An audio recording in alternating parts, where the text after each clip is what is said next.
जय हिंद। जैसा कि आपको मालूम है, इंडियन स्पेस रिसर्च ऑर्गेनाइजेशन ने चंद्रयान 3 को लॉन्च कर दिया है। कब किया है वो? 14 जुलाई 2023 यानी कि कल इसको लॉन्च कर दिया है। आज हम इसके बारे में थोड़ा पढ़ने वाले हैं, लेकिन उससे पहले आप देखो यहाँ पर लिखा हुआ क्या है, चंद्रयान 3। अब 3 से पहले 2 आता है और 2 से पहले 1 आता है, तो इसका मतलब चंद्रयान 3 से पहले 1 और 2 भी तो लॉन्च किए गए होंगे।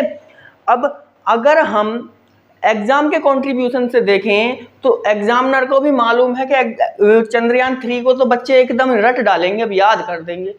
वो कहाँ से पूछ लेगा? चंद्रयान 1 या चंद्रयान 2 से पूछ लेगा। तो हमें क्या करना है, तो पहले चंद्रयान 1 के बारे में थोड़ा जान लेना है, फिर चंद्रयान 2 के बारे में जान लेना है, फिर उसके बाद चंद्रयान 3 के बारे में जान लेंगे।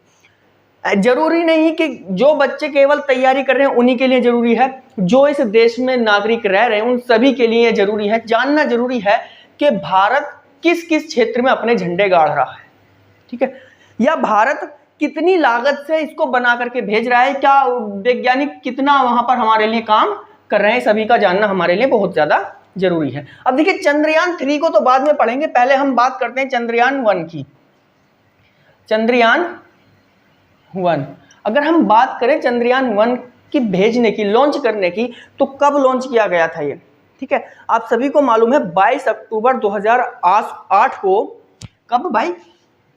22 अक्टूबर 2008 को चंद्रयान फर्स्ट लॉन्च किया गया था, ठीक है। और लॉन्च कहां से किया गया था? ये सतीश धवन अंतरिक्ष केंद्र से, ठीक है। कहां से? सतीश धवन स्पेस सेंटर से इसको लॉन्च कर दिया गया था। SDSC से इसको लॉन्च कर दिया गया था, ठीक है। क्लियर है? किसी को कोई दिक्कत यहां पर नहीं होनी चाहिए। अब देखिए हुआ क्या इसमें, 22 अक्टूबर 2008 को चंद्रयान 1 जब लॉन्च किया गया तो ये चंद्रमा पर भेजा गया था, और चंद्रमा पर जब इसको भेजा गया तो वहां पर चंद्रमा से 100 किलोमीटर की ऊंचाई पर जाकर के ये परिक्रमा कर रहा था, और लगभग 3400 से ज्यादा परिक्रमाएं कर चुका था, यानी कि 3400 से ज्यादा चक्कर उसके लगा चुका था। इसकी दूरी को थोड़ा सा बढ़ाया गया, और दूरी को बढ़ा करके जैसे 200 किलोमीटर की करने का सोचा गया और ऊपर चला भी गया था। इतने में ही होता क्या है,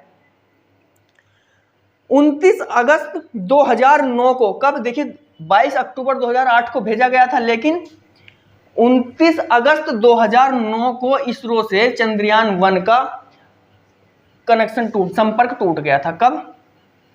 29 अगस्त 2009 को इसरो से इसका संपर्क टूट गया। इसरो से, इंडियन स्पेस रिसर्च ऑर्गेनाइजेशन से चंद्रयान 1 का संपर्क टूट गया था, ठीक है। और ये हमारा चंद्रयान 1 क्या हो गया था? उस समय फेल हो गया था।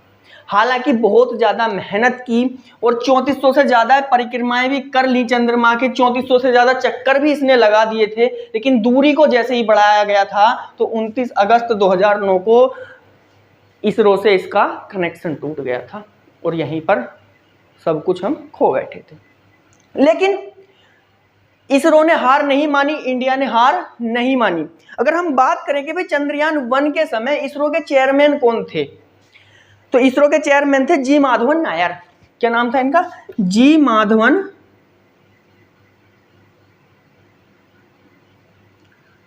नायर। जी माधवन नायर कौन थे? इसरो के चेयरमैन थे, ठीक है। आप इसको एक बार देख लीजिए, ठीक है। आपको क्या करना है, अपनी कॉपी में इसको नोट डाउन कर लेना है, ये आपको बहुत ज़्यादा इंपॉर्टेंट है आपके लिए, ठीक है, और आपके एग्जाम के कंट्रीब्यूशन से भी ज़्यादा इंपॉर्टेंट है। ये समझ आ गया, चंद्रयान 1 के बारे में आपको पता लग गया। चंद्रयान 1 को लॉन्च कब किया गया था? 22 अक्टूबर 2008 को। चंद्रयान से संपर्क कब टूट गया था? 29 अगस्त 2009 को। और उस समय इसरो के चेयरमैन कौन थे? जी माधवन नायर इस समय चेयरमैन थे, ठीक है। चलिए अब चलते हैं चंद्रयान 2 की तरफ।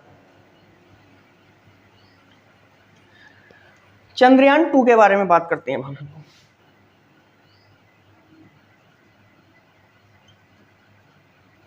चंद्रयान 2 की अगर हम लोग बात करें तो चंद्रयान 2 के बारे में सभी को मालूम होगा, 22 जुलाई 2019 को इसे लॉन्च किया गया था। कब लॉन्च किया गया था भाई?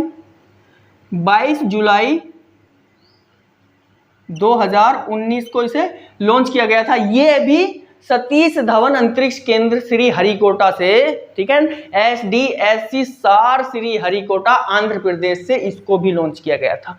देखिए लॉन्च तो तीनों श्री हरिकोटा से ही किए गए थे, ठीक है। इनके थोड़े पिलर नंबर बदले हुए थे। क्या नंबर बदले हुए थे?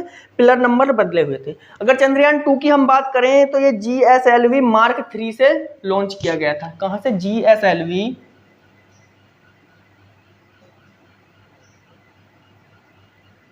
Mark 3 से, ठीक है। GSLV Mark 3 से इसको लॉन्च किया गया था। किसको? चंद्रयान 2 को लॉन्च कर दिया गया था। उस समय अगर चेयरमैन की बात करें तो इसरो के चेयरमैन कौन थे भाई? के सिवान थे। चेयरमैन कौन थे? के सिवान, ठीक है। कौन थे भाई? के सिवान थे। 2022 तक के सिवान रहे। अब 2022 से एस सोमनाथन बन गए। कौन बन गए भाई? एस सोमनाथन बन गए। अब देखिए चेयरमैन के सिवान ने इसको लॉन्च कर दिया। अब उस समय जब चंद्रयान 2 लॉन्च किया गया था तो चंद्रयान 2 में एक तो ऑर्बिटर भेजा गया था। क्या भेजा गया था? ऑर्बिटर भेजा गया था, लैंडर था साथ में, और रोवर था। कौन था भाई? रोवर था। लैंडर के नाम की बात करें तो लैंडर का नाम विक्रम था और इस बार भी लैंडर का नाम विक्रम ही है। रोवर की बात करें तो रोवर का नाम प्रज्ञान था और इस बार भी नाम प्रज्ञान है। देखिए विक्रम तो नाम रखा गया विक्रम साराभाई के नाम पर, और प्रज्ञान नाम लिया गया है संस्कृत से, ठीक है। प्रज्ञान नाम कहां से लिया गया? संस्कृत से लिया गया। अगर हम इनके टाइम पीरियड की बात करें तो लैंडर का टाइम पीरियड था 14 दिन तक काम करता है ये भारत के लिए, और प्रज्ञान भी कितने दिन काम करता? ये भी 14 दिन काम करता भारत के लिए। और ऑर्बिटर अपना काम 1 वर्ष तक करता। कितने वर्ष तक? 1 वर्ष तक ये अपना काम वहां पर करता रहता, तस्वीरें भेजता रहता, ठीक है।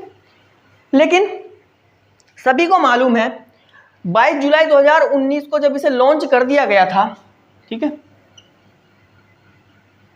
लॉन्च कर दिया गया था, सक्सेसफुली लॉन्च हो गया, चंद्रमा पर पहुंच भी गया।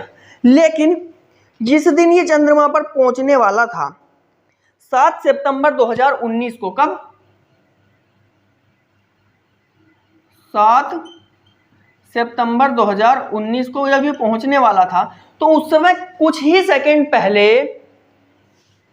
चंद्रयान 3 से इसरो का चंद्रयान 2 से इसरो का कनेक्शन टूट गया था और यहां पर आकर के फिर से हम लोग फेल हो गए थे। लेकिन हमने कहा कि इसरो ने फिर भी हार नहीं मानी, फिर खड़े हुए, फिर बना दिया और इस बार चंद्रयान 3 लॉन्च किया है। और जो लगा के पहले जो 2 मिशन में हमसे कमियां हुई थी उन कमियों को पूरा करने की कोशिश की है। और हम इस बार प्रार्थना करते हैं कि इस बार ये फेल नहीं होगा और इस बार ये सक्सेसफुली वहां जाकर के लैंड हो जाएगा, ठीक है। ये था हमारा चंद्रयान 2।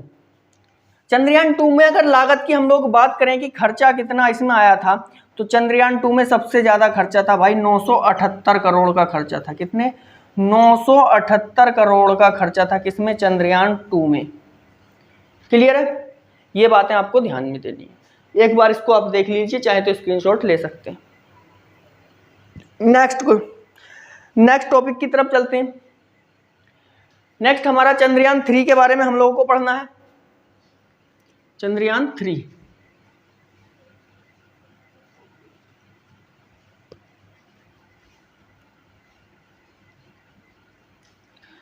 और देखिए अगर हम चंद्रयान 2 के बारे में बात करें तो चंद्रयान 2 चंद्रमा के साउथ पोल यानी कि दक्षिणी ध्रुव पर लैंड होना था। और दक्षिणी ध्रुव पर अपना कोई मिशन लैंड करने वाला भारत सबसे पहला देश बन जा। और इस बार भी जाकर जब लैंड करेगा तो दक्षिणी ध्रुव पर ही लैंड करेगा और चंद्रमा के दक्षिणी ध्रुव पर लैंड करने वाला सबसे पहला देश भारत बन जाएगा। हालांकि चंद्रमा पर पहुंचने वाले इससे पहले 3 देश और हैं, अमेरिका, रूस और चाइना, ठीक है। लेकिन वो दक्षिणी ध्रुव पर नहीं गए, दूसरी जगह पर गए। दक्षिणी ध्रुव पर केवल भारत जा रहा है, ठीक है। चलिए देखते हैं चंद्रयान 3। चंद्रयान 3 के बारे में हम बात करते हैं। कल यानी कि 14 जुलाई 2023 को इसे लॉन्च किया गया, ठीक है। लैंडर भेजा गया है इसमें। लैंडर का नाम विक्रम, रोवर का नाम प्रज्ञान, ठीक है। लैंडर विक्रम और रोवर क्या है इसका, प्रज्ञान है। अब हम बात करते हैं कि इसके उद्देश्य क्या क्या होंगे। ये जो चंद्रयान 3 गया है इसके उद्देश्य क्या क्या होंगे भाई, कुछ उद्देश्य लेकर भी इसको भेजा गया होगा। तो इसका सबसे पहला उद्देश्य क्या होगा कि मिट्टी, पत्थर और खनिज इनका अध्ययन करना है। चंद्रमा पर जो मिट्टी है, जो वहां पर पत्थर हैं और जो भी खनिज पदार्थ वहां पर हैं, उन सभी का अध्ययन करना है। सभी को ध्यान से पढ़ना है, देखना है कि किस तरह से यहाँ पर है, क्योंकि वहां पर हमें पानी की खोज करनी है। चंद्रमा पर हमें क्या करना है, दक्षिणी पोल पर, दक्षिणी ध्रुव पर पानी की खोज ज्यादा करनी है। वहां की मिट्टी, पत्थर और खनिज का अध्ययन करना है अच्छे से। फिर दूसरा जो उद्देश्य होगा हमारा, दूसरा उद्देश्य होगा कि चंद्रमा की सतह पर सुरक्षित और नरम लैंडिंग करनी, यानी कि सॉफ्ट लैंडिंग करनी है। कुल मिलाकर कहने का मतलब है कि वहां पर सॉफ्ट लैंडिंग करनी है, क्योंकि भारतीय मिशन अगर वहां पर सॉफ्ट लैंडिंग करेगा तो दक्षिणी ध्रुव पर सॉफ्ट लैंडिंग करने वाला या दक्षिणी ध्रुव पर पहुंचने वाला अगर सबसे पहला मिशन कोई हो जाएगा तो भारत का चंद्रयान 3 मिशन हो जाएगा। इससे पहले सॉफ्ट लैंडिंग तो चंद्रमा पर हुई है, अमेरिका ने भी की है, रूस ने भी की है और चाइना ने भी की है, लेकिन दक्षिणी ध्रुव पर नहीं की है, ठीक है। दूसरे ध्रुव पर की है, दक्षिणी ध्रुव पर इन्होंने नहीं की है, ठीक है। तो दूसरा उद्देश्य क्या होगा कि सॉफ्ट लैंडिंग वहां पर जाकर के करनी है। अगर हम बात करें तीसरे उद्देश्य की, तो रोवर को चंद्रमा पर घूमते हुए प्रदर्शित करना। जो इसका रोवर गया है जिसका नाम है प्रज्ञान को चंद्रमा पर घूमते हुए प्रदर्शित करना है। ये जाएगा, लैंडर विक्रम वहां पर जाकर के लैंड हो जाएगा। लैंड होने के बाद इसका दरवाजा खुलेगा और प्रज्ञान उसमें चंद्रमा पर घूमता हुआ दिखाई देगा, घूमता हुआ उसको प्रदर्शित किया जाएगा और उसी की तस्वीरों से यहाँ की मिट्टी, यहाँ की पत्थर और यहाँ के खनिज का अध्ययन किया जाएगा, ठीक है। चलिए अगर देखें हम चौथे उद्देश्य के बारे में इसकी बात करें तो यथावस्था वैज्ञानिकी प्रयोग का संचालन करना, यानी कि जो वैज्ञानिक 1000 से ज़्यादा वैज्ञानिक इसरो में लगे हुए हैं, उनकी जो तकनीकी है, ठीक है, उसका संचालन करना। संचालन कब होगा, जब ये सक्सेसफुली वहाँ जाकर के लैंड हो जाएगा, ठीक है, तभी माना जाएगा कि इसरो के पास भी बहुत अच्छे वैज्ञानिक है। हालांकि मानने के लिए दो राय नहीं है, बहुत अच्छे वैज्ञानिक इसरो के पास हैं, ऐसी कोई बात नहीं। इतने बड़े मिसाइल बना रहे हैं, इतने बड़े मिशन वहाँ पर भेज रहे हैं, तो ये कोई आम बात नहीं होती है, ठीक है। चलिए अगर हम बात करें इसकी लागत की कि भाई इसकी लागत कितनी थी, तो लागत चंद्रयान 2 से कहीं कम, 615 करोड़ रुपए। कितने, 615 करोड़ रुपए। चंद्रयान 2 में कितनी थी, 978 करोड़, लेकिन इसमें कितनी है, 615 करोड़। अगर बात करें कि कितने समय में चंद्रमा पर पहुंच जाएगा, ठीक है, अगर बात करें समय कितना लगा देगा चंद्रमा पर पहुंचने में, तो 45 से 50 दिन के भीतर ये 45 से 50 दिन के अंदर अंदर ये कहां पहुंच जाएगा, चंद्रमा पर जाकर के लैंड हो जाएगा, ठीक है। तो ये था आपका चंद्रयान 3। देखिए चंद्रयान 1 और चंद्रयान 2 से क्वेश्चन ज्यादा पूछे जाएंगे, चंद्रयान 3 से ज्यादा पूछा जाएगा, तो इसकी लागत पूछ ली जाएगी और इसका समय अवधि पूछ ली जाएगी कि कितने समय में वहां पर पहुंच जाएगा, तो कितने समय पर, 45 से 50 दिन के भीतर, ठीक है। बाकी लैंडर जो चंद्रयान 2 में था वही चंद्रयान 3 में है, विक्रम नाम उसका। चंद्रयान 2 में जो रोवर का नाम प्रज्ञान था, वही नाम चंद्रयान 3 में है, ठीक है। ज़्यादा कुछ सोचने वाली बात नहीं है। अब आपको क्या करना है, केवल इसको अच्छे से पढ़ लेना है, ठीक है। Thank you class.